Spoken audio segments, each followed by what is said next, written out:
A lot of us are dissatisfied in this country. We say we deserve much more than we get. Some of us say we want to live and have our own sovereignty. Some of us say we don't get a fair share of what is rightfully our God-given natural resources. Some of us have been brainwashed to think that with violence we would always get our ways. Some of us are actually born politically inferior because we are of the minority tribes. A political bar has been placed beyond which we would never rise. Some of us get provoked when we are accused of having a born-to-rule mentality. I could go on, but the challenges Nigeria faces will not disappear even if she were to be split into 370 countries. 371. Pardon me, 371 countries. One country representing each of her 371 tribes. You will still find clans that are aggrieved because they have been marginalized. You will hear things like Hausa Bokwe, Banza Bokwe. You will hear freeborn, you will hear Usu. You will hear kingmakers and you will hear commoners. The world's political climate is tense with threats of war here and there. Hypothetically, if a nuclear bomb were to be unleashed on Nigeria today, it will not differentiate between tribe nor religion. We will all perish together.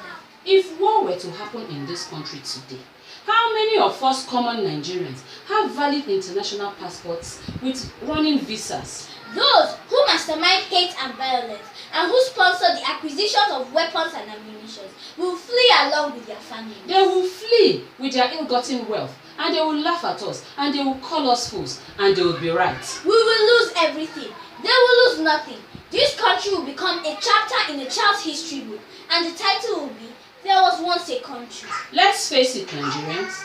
We are all in this together, irrespective of tribe or religious inclination. Well, they may have started out with honorable intentions, but greed for money and avarice for power took over their conscience. But to their credit, they gave us the freedom to be educated. And with education, we learn to think and reason. To their credit, they gave us the freedom of information. To hear, to know, and to voice out. And to their credit, they gave us access to the media. The traditional media and the social media. We say the problems of this country lie with her leadership. We now have the power and the means to choose our leaders ourselves. When we choose them, they feel honored. They feel the weight of the responsibility that has been trusted upon them. When we choose them, we can hold them accountable. When we choose them, we can ensure developmental continuity.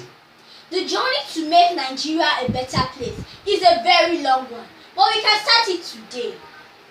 We may not achieve it in our lifetimes, but we will die happier people, knowing that we set in motion steps to make this country a greater place and a better place for our children. If we all despair, then who will fix it for us?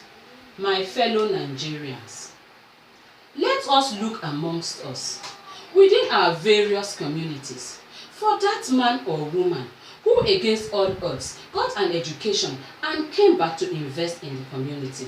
That young man whom we all know to be honest and reliable.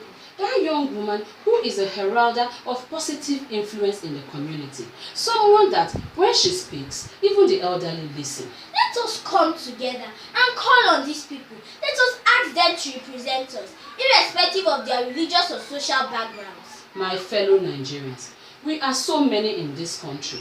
We the road are so many. From the north to the south to the east and the west and all the lands that lie in between.